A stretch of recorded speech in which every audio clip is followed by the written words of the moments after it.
Bismillahirrahmanirrahim. In this video we will discuss the OPD case vertigo. Patient आपके पास जो है वो अक्सर प्रेजेंट कर रहे होते हैं कि मुझे बहुत ज़्यादा चक्कर आ रहे हैं, मुझे हर चीज़ घूमती हुई नज़र आ रही है।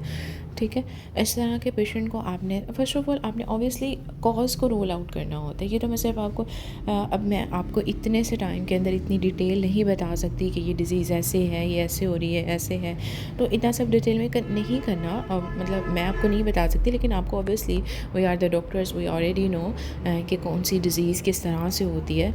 ठीक है, तो मैं सिंपल आपको सिर्फ ये है कि कुछ जैसे जो छोटे मोटे OPD केस आते हैं, आपने उसको किस तरह से रोल आउट करके क्या प्रेस्क्राइब करना होता है।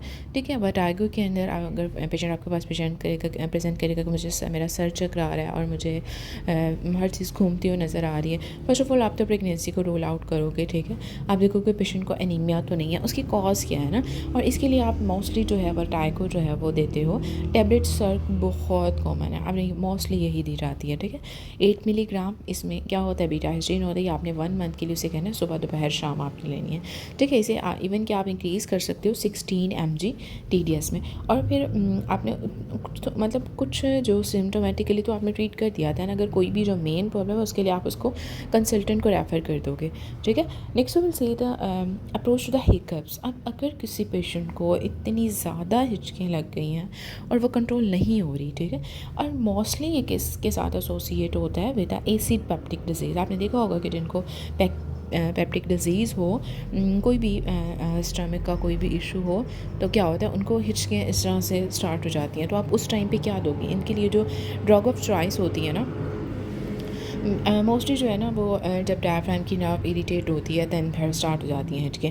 इसके लिए आपने बोक्लिन ड्रग होती है 10 mg की TDS में देनी होती है। इसमें इसकी ड्रग ऑफ चॉइस जो है बेक्लोफिन होती है। ये मसल रिलैक्सेंट है। आपने उसको सारा APD को रोल आउट करना है, हिस्ट्री एग्जामिनेशन इन्वेस्टिगेशन, आपने CKD को रोल आउट करना है।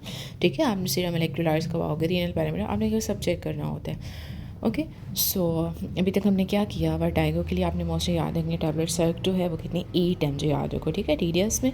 और अगर हिकअप्स का है तो आपने क्या देना है, टैबलेट बेक्लोफिन बोक्लिन 10 मिलीग्राम TDS में। ठीक है, बाकी आपने जो कॉजेज़ हैं वो सारी रोल आउट करनी है। नेक्स्ट वो सीधा approach to the primary nocturnal enuresis. अब आपने देखा होगा कि आप चलिए इसको हम नेक्स्ट वीडियो में डिस्कस करेंगे। इसके लिए हिकअप्स और वर्टिगो इस वीडियो के लिए काफ़ी है।